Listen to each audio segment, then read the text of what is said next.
George Stobart, the Californian patent clerk, has endured a shootout atop a Syrian mountain, ancient death traps in a Spanish well, Mayan gods hellbent on destruction, and an encounter with a warthog who walks toward you a little bit.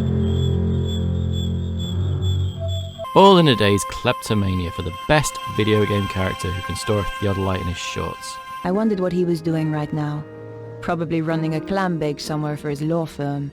But to survive an upgrade from pixels to polygons, he's going to need a little bit more than just that stylish man bag. The 3D engine for Broken Sword the Sleeping Dragon was, at the time, cutting edge enough for it to be considered comparable to the likes of Tomb Raider, The Angel of Death, for example, but a far cry from Far Cry. That being said, a quick glance at reviews from around its release show that the hand-drawn textures and cartoony art style were well received back in 2003, but visually Sleeping Dragon has aged worse than its predecessors. Like Lady Piermont, Broken Sword, The Shadow of the Templars, and its sequel, The Smoking Mirror, have only become more seductive over time. Are you quite certain? And recent facelifts have prevented any further sagging. But an added dimension hasn't improved the atmosphere. All I could hear was the ceaseless drone of traffic uttered George when we first met him in a pile of Parisian patio furniture.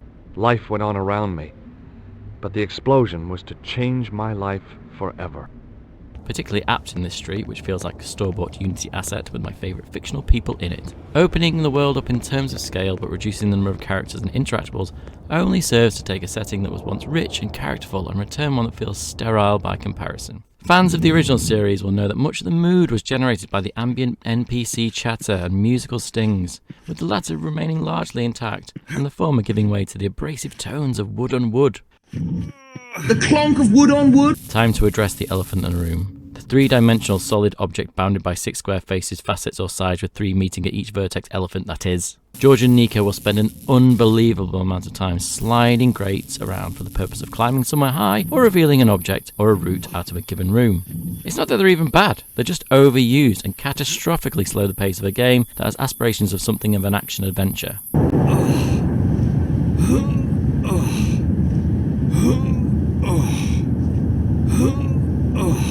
George and Nico can run, climb, shimmy, and even jump when the mood takes, stopping just short of completely ruining the experience. The crate shenanigans are a product of the transition to 3D. They were so preoccupied with whether they could, they didn't stop to think if they should. Slide to the left, slide to the right, crisscross, crisscross.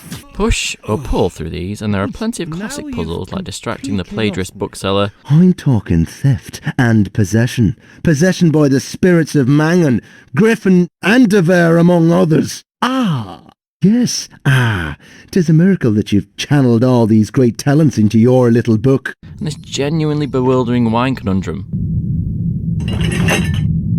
Damn, that's not right. Oh, I was supposed to be paying attention during these cutscenes, was I? Sorry, several years with a smartphone and all the man-opening weird stuff in a can videos I could ever want has dulled my attention span. Nico must have the same problem since she looks bored during the recap the narrative cutscenes. Oh, yes, of course. Yes, where shall I stop? Nevertheless, the sparking remnant of a classic Broken Sword still lingers in this game. So the game's best puzzles like this light-up floor are punctuated by boxes. Why, I was having fun, damn it. I enjoyed Broken Sword the Sleeping Dragon though. It's like Broken Sword Lite. Not at all taxing, and aside from the occasional QTE death loop, not at all frustrating either. It's got more action. Come on, Harry, we gotta get out of here. Why But by doing so, it brings about unwarranted and unfavourable comparisons. Playing this game in 2003, having never played an adventure game, you'd be disappointed to find that George and Nico don't have a dedicated jump button. While lovers of the original will lament a pared-down dialogue system with little or no opportunity to show anyone a stained tissue. No, woman, I do not have a flaming moment! Just get out of my kitchen! The opening certainly wears its influences on its sleeve as Indiana George daringly escapes certain death by pushing boxes. Of course. Yep, there's even the comedy sidekick. George's whole attire screams, I'm an adventurer, and I'm fabulous. This game has a dissociative identity, unsure whether it's a puzzler or an action-adventure. The action is prescriptive and limited to climbing on predefined ledges and jumps. They're acceptable, but it only detracts from the series' real strength. Great characters, plot, and well-balanced barriers to progress. Voila! Perfectly dry now. Showtime. It feels like Mozart playing keyboard for AC/DC. He could do a job, but it's just not what he was made to do. the experiments with action gameplay don't end there. A few hours in and it turns into Metal Gear Solid. And it's not the worst attempt at stealth gameplay, it has to be said. It actually does a pretty good job of combining puzzles and sneaking, and while it won't win any action-adventure awards, it's certainly a step up from In Cold Blood. The semi-fixed camera at least makes it clear when guards are nearby, and the route through Cesaro's castle is relatively straightforward. But therein lies Sleeping Dragon's weakness.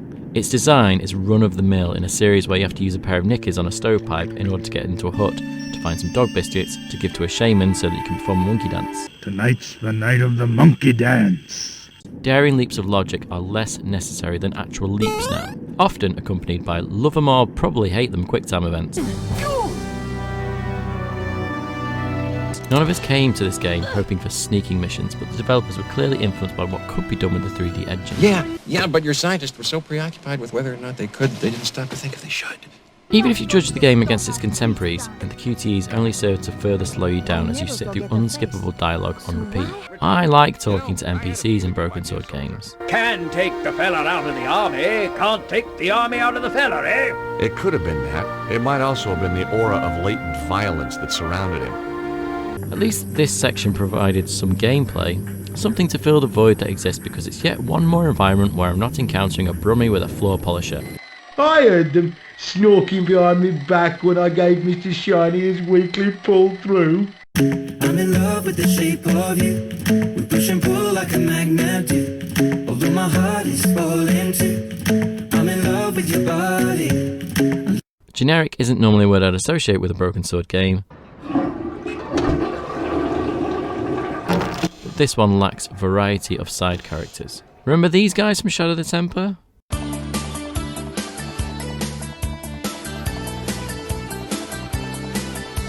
Eric Sutmarsh, Hagen Meyer, Grandmaster, Jacques Marquet, Sean Fitzgerald, Michael Leary, Andre Lobeno, Flapping Guido, Receptionist, Lady Paymont, Angry Lopez, Henderson, Barman with no tongue. George shows you his tissue.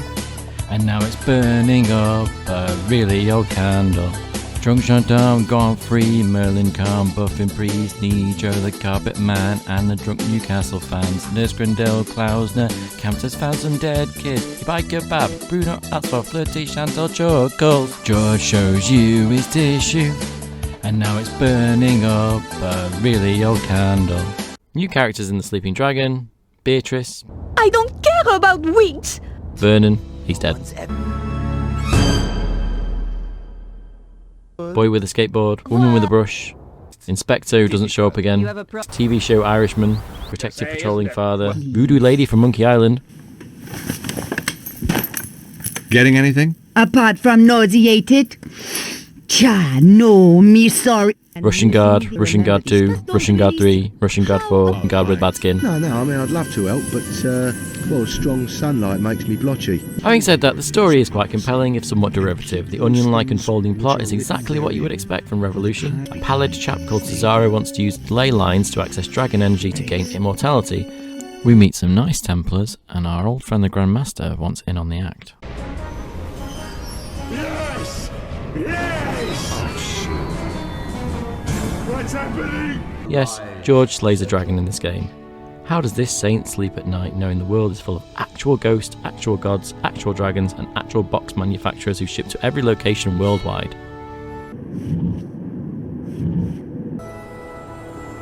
But without spoiling too much, the narrative has enough intrigue to keep you invested. Returning to locations from the first game is a bonus for fans. Ever wondered what the foreground of Montfaucon looked like? Only in an adventure game would someone's job be to sit and monitor a pissoir all day long, with only an idle animation for company. So what do? I'm a brain surgeon.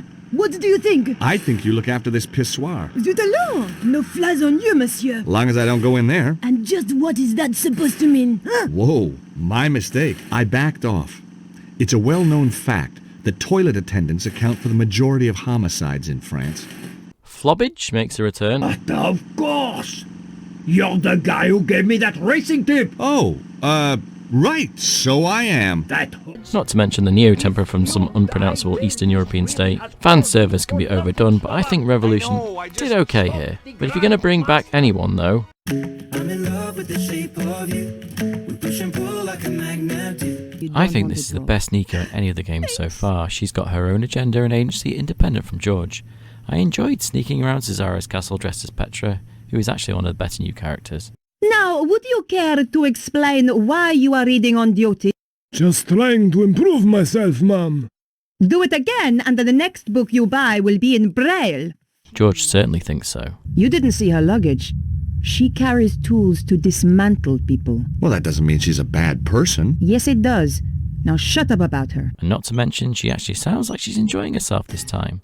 She's more playful in this game, and less of a passive-aggressive detractor for George's harebrained schemes. This line, in particular, might be my new all-time favourite.